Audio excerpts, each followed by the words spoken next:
एक क्वेश्चन आता है आपके पास में सेट ऑफ और कैरी फॉरवर्ड का।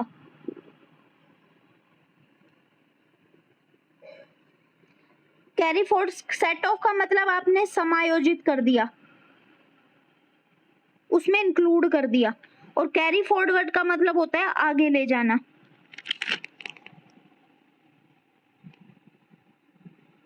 क्लियर? सेटअप का मतलब होता है और कैरी फॉरवर्ड का मतलब होता है आगे ले जाना। अब सेट ऑफ क्या, तो एक चीज को समझो, एक ये ए नाम का बंदा है, ये ए नाम का बंदा है, ये बी नाम का बंदा है। ये ए जो है ना इससे मांगता है 5,000 रुपए, और ये जो बी है ये इससे मांगता है 7,000 रुपए। ए कितने मांग रहा है? 5,000, और बी कितने मांग रहा है? 7,000 रुपए। अब सुनो, ए 5,000 रुपए मांगता है, बी जो है वो 7,000 रुपए मांग रहा है। अभी बी क्या कर रहा है, ये बी जो है ना ये कोर्ट में जा रहा है। कहाँ जा रहा है? कोर्ट में। और ये सी ए के खिलाफ एक केस फाइल करता है कि भाई मैं ना ए से 7,000 रुपए मांगता हूँ और ए जो है वो मुझे 7,000 रुपए नहीं दे रहा है। ठीक है, जो भी ये 7,000 रुपए मांग रहे हैं 7,000 रुपए नहीं दे रहा है। अब बी जो है वो रिटर्न स्टेटमेंट पेश करेगा कि नहीं करेगा? वो रिटर्न स्टेटमेंट पेश करेगा तो वो क्या बोलेगा कि साहब मैं तो खुद इसके 5,000 रुपए मांगता हूँ, बोलेगा ना, खुद इसके 5,000 रुपए मांगता हूँ। तो कौन क्या कोर्ट क्या देगी? कोर्ट कहेगी तुम्हारा ना सेट ऑफ कर लो। तुम सेट ऑफ करने का मतलब क्या है कि तुम्हारे पास में जो भी तुम्हारे है ना वो उसके अंदर तुम क्या कर लो, कंक्लूड कर लो, समायोजित कर लो। तो ए जो है 5,000 रुपए मांगता था, बी जो है 7,000 रुपए मांगता था। तो अब ये जो 7,000 रुपए हैं इसमें से 5,000 रुपए माइनस हो जाएंगे कि नहीं हो जाएंगे? अब कितने रुपए बच गए? 2,000 रुपए बच गए। अब ये 2,000 रुपए बी को मिल जाएंगे कि नहीं मिल जाएंगे? तो यहाँ पे ये जो नुकसान था ये सेट ऑफ हुआ कि नहीं हुआ? हो गया। अब आ जाओ नेक्स्ट पे। अब देखो ये सेट ऑफ करने के लिए ना ये जो सेटअप से रिलेटेड प्रोविजन थे ये तो आपका है सीपीसी के अंदर, ऑर्डर 8। जब हम सीपीसी पढ़ते हैं ना तो उसके अंदर ये प्रोविजन दे रखा है। अब एक चीज समझो, पहला पॉइंट है कि जब आपका सेम हेड से इनकम हो, सेम हेड से इनकम हो रही है, तो सेम हेड से इनकम क्या, कि मान लो सेम हेड क्या है, हाउस प्रॉपर्टी इनकम है। ठीक है, हाउस प्रॉपर्टी से कोई इनकम हो रही है। अब मुझे हाउस की यहाँ पे रेंट आ रहा था, मुझे कितना रेंट आ रहा था यहाँ पे, मुझे 10,000 रुपए रेंट आ रहा था। 10 मकान थे मेरे, 1,000 रुपए में मैंने किराए पे चढ़ा रखा था। और यहाँ पे मुझे एक शॉप है, यहाँ मुझे बेनिफिट हुआ और यहाँ मुझे लॉस हुआ। तो ये वाला जो लॉस है ये शॉप के अंदर सेट ऑफ होगा कि नहीं होगा? जब यहाँ पे शॉप के अंदर हो गया तो ये हाउस और शॉप जो है ये दोनों सेम हेड से हैं कि नहीं है? भाई हाउस प्रॉपर्टी से तो दोनों चीजें आ रही है ना, हाउस प्रॉपर्टी से इनकम हो रही है, ये हाउस से जो इनकम हो रही है वो भी, और शॉप से जो इनकम हो रही है वो भी। और यहाँ चाहे हम लैंड भी एक लिख लें, इस लैंड से जो इनकम हो रही है वो भी क्या है, हाउस प्रॉपर्टी की इनकम मानी जाएगी कि नहीं मानी जाएगी? पहला पॉइंट क्लियर सेट ऑफ का, कि जब समान शीर्षक वाले हिंदी मीडियम वाले सुन लो पॉइंट को, समान शीर्षक के एक सोर्स के हानियों के अन्य सोर्सेज, सेक्शन 70 में इसके प्रोविजन है। दूसरा देखो, एक हेड से अदर हेड के अंदर, एक शीर्षक का दूसरे हेड के अंदर क्या है, हम समायोजित करेंगे। सैलरी थी, बिजनेस था, बिजनेस में मुझे लॉस हुआ, मैं कहां से कहां कर लूंगी इसको, सेट ऑफ कहां हो जाएगा मेरा, सैलरी में हो गया।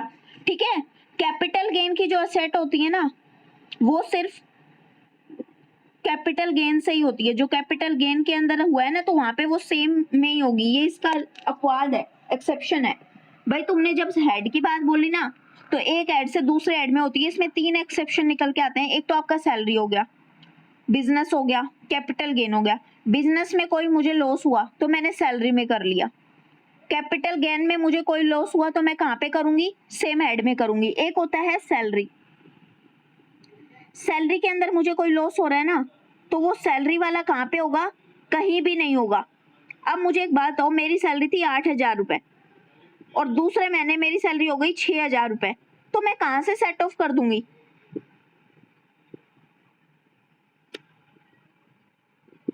सेट ऑफ नहीं होता, लेकिन वो एक एग्जाम्पल दे रहे हैं हम आपको, ठीक है? सेट ऑफ होता नहीं है, एक एग्जाम्पल से समझो कि मुझे यहाँ लॉस हुआ, मैंने यहाँ पे इसको सेट ऑफ कर लिया। अदर हेड की बात हो रही है, कहाँ नहीं होगा तो कैपिटल गेन की असेट का इनकम जो है वो कैपिटल गेन से जो हमें प्रॉपर्टी मिली उस सेम हेड में होगा। सैलरी जो है वो नहीं होती है, ठीक है? अभी क्लियर हुआ?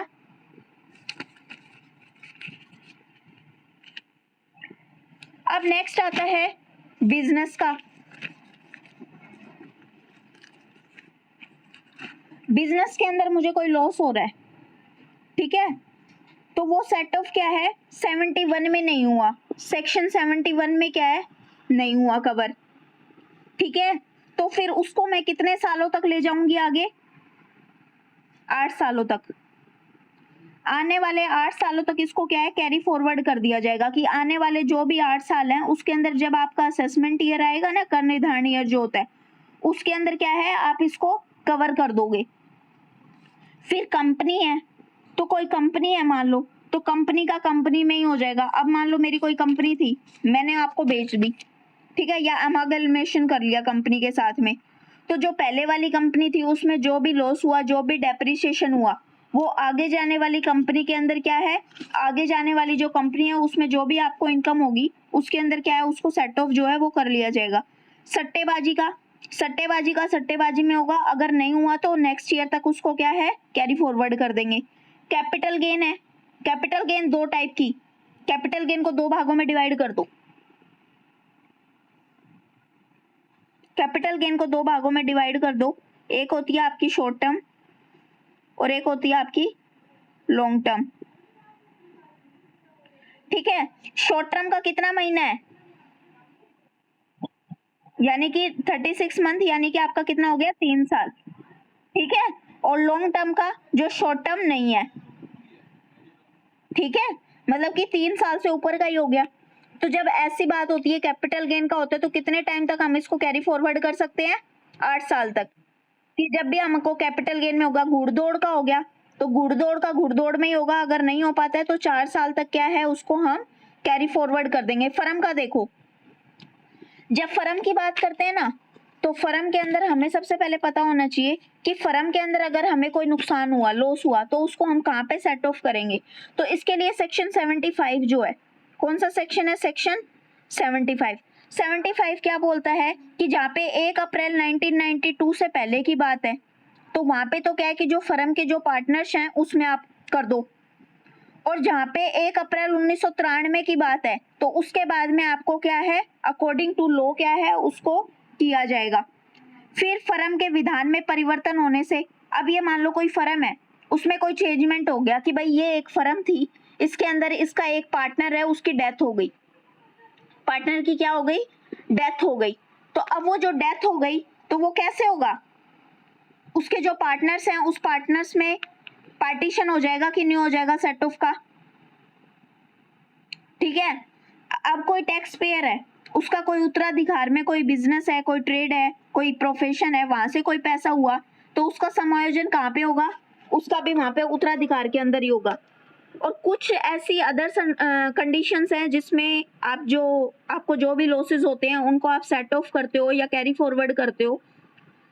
अब जैसे मान लो ऐसी कोई कंपनी है जिसके अंदर सब्सटेंशियल इंटरेस्ट नहीं है, ठीक है, शेयर होल्डर्स में चेंजमेंट हो जाता है, कंपनी को लॉसेस होते हैं, शेयर होल्डर में चेंजमेंट हो गए, कंपनी को कोई लॉसेस हो गए, तो जिस ईयर कंपनी को लाभ जो है वो सेट ऑफ नहीं किया जा सका, तो ऐसी हानि को क्या है, आप आगे क्या है, सेट ऑफ, आने वाले लाभों के साथ में क्या है, उसको सेट ऑफ कर दोगे। और यदि गत वर्ष के अंदर अंतिम दिन कंपनी को 51% शेयर उन्हीं कंपनी के पास थे जिनके पास में लास्ट ईयर थे, तो वहां पे उन हानियों का क्या है, समायोजन किया जा सकेगा। क्वेश्चन हो जाएगा। अभी क्लियर कि नहीं क्लियर? तो मैंने आपको ना फर्स्ट यूनिट लगभग कंप्लीट करवा दिया है। जैसे टाइम मिलता है हम अदर क्लासेस भी ले लेंगे, है ना। और ये तीनों जो मैंने आपको जो 4-5 क्वेश्चन करवाए हैं इनकी रिकॉर्डिंग आपको अवेलेबल हो जाएगी यूट्यूब के ऊपर।